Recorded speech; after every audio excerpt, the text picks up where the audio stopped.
हो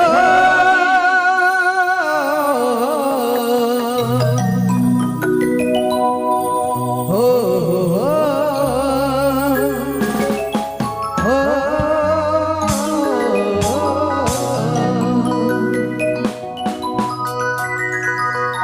अरे जादूर दिन जादूर खायला माया मठा दिन मठा खायले हमरे के सांस्कृतिक सभ्यता आपन पहचान के बचा के और कैसे बाँचिए के भी समझे के अपने मन के बीच जादूर दिन जादूर खायला माया मठा दिन मठा खायले अरे आँखों को दीदा रात रहीला माया कहानी तो जाबे ससुरा कहा करे गेले बहान टोकरी ऊपर कहा करे गेले नदी धारे यही सब राग राग नहीं। इसके बाद में खोड़ा टीम कल्याण के जोर देवे के अपन मन के समझे के बुझे के जाने के खोड़ा टीम रीमो देवी स्टेज पर आने का काम करेंगे। हर कहा करे गेले बहान डोंगरी ऊपर हर कहा करे गेले बहान बूढ़ा भिरे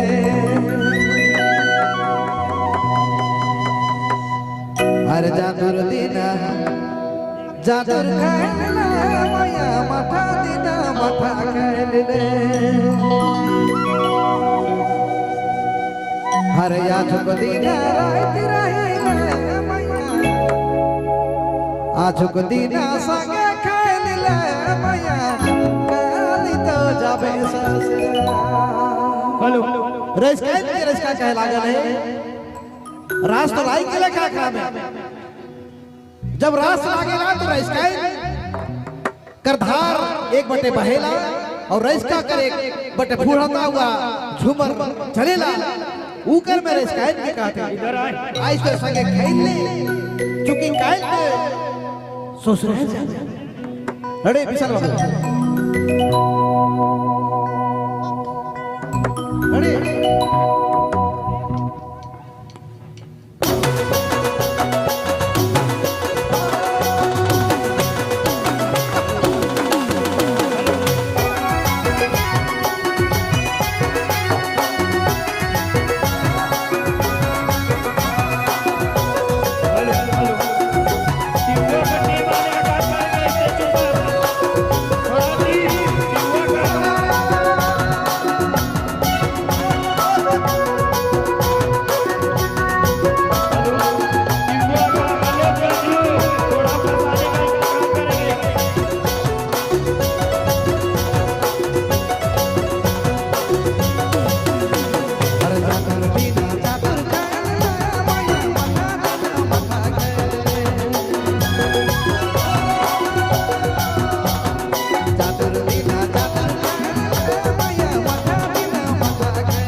जोरदार